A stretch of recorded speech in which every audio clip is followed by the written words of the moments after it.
Hello guys, welcome back to my channel. आज मैं आप लोगों के साथ शेयर करने वाली हूँ कि डे 28 पे मैंने क्या क्या लिया था while on my weight loss journey.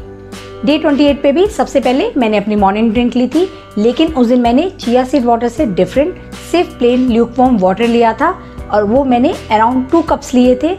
फिर मैंने अपनी फर्स्ट मील अपने मॉर्निंग ड्रिंक के 30 मिनट्स के बाद ही ले ली थी, जिसमें मैंने 5 सोक्ड आलमंड के साथ साथ 1 कप चाय भी ली थी।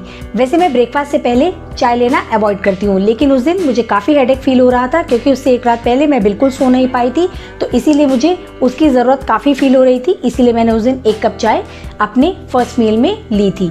फिर मैंने अपना ब्रेकफास्ट लिया था, जिसमें मैंने ब्रेड ऑमलेट लिया था, मैंने 2 होल व्हीट ब्रेड स्लाइस ली थी, लेकिन मैं इन तीनों की ही क्लिप्स लेना भूल गई थी क्योंकि मेरी तबीयत ठीक नहीं थी। फिर मैंने अपना लंच लिया था और उसे मैंने अपने लंच में रात की लेफ्ट ओवर कढ़ाई पनीर की सब्जी के साथ 2 रोटी ली थी, लेकिन उस दिन मैंने प्लेन रोटी नहीं ली थी, उस दिन मैंने पम्पकिन रोटी बनाई थी।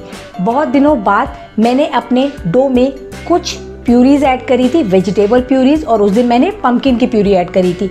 इससे पहले भी मैंने बहुत टाइम तक बीटरूट की प्यूरी ऐड करके अपनी रोटी को बनाया है, लेकिन फिर मैंने थोड़े टाइम के लिए उसको ब्रेक दे दिया था क्योंकि अगर हम घर पर नहीं होते हैं और हम कहीं बाहर खाना खाते हैं तो आपको हमेशा नॉर्मल रोटी ही मिलती है, और इतने टाइम तक ये रोटी खाने की वजह से मुझे इस बात का भी डर था कि कहीं मेरी बॉडी प्लेन रोटी को ठीक से डाइजेस्ट ना कर पाए, तो मैं ऐसा नहीं चाहती थी। इसीलिए मैंने कुछ टाइम तक फिर से नॉर्मल रोटी ली थी, लेकिन उस दिन मुझे ये रोटी बहुत अच्छी लगी। वो उसका पम्पकिन का थोड़ा थोड़ा मीठा मीठा टेस्ट उसमें आ रहा था। वैसे आपको पिक में ऐसा नहीं लग रहा होगा क्योंकि पम्पकिन बिल्कुल येलो कलर का था, इसीलिए उसकी प्यूरी ऐड करने के बाद भी रोटी के कलर में ज़्यादा फर्क नहीं पड़ा था।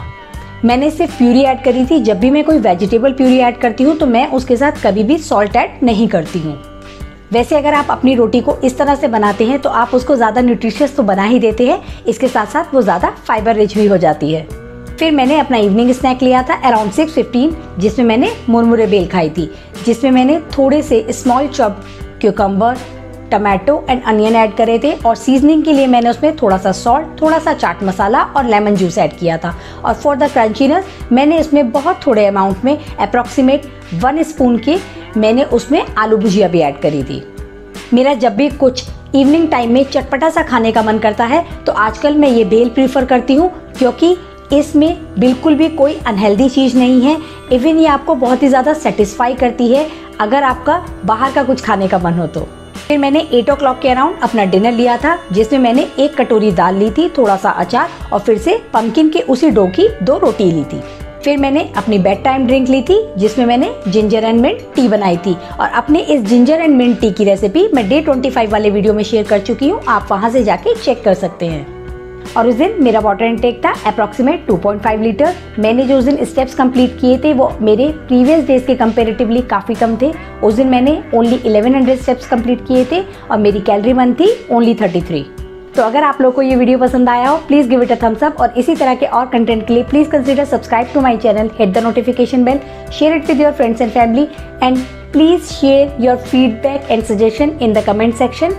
See you soon with another video. Till then, take care. Bye bye.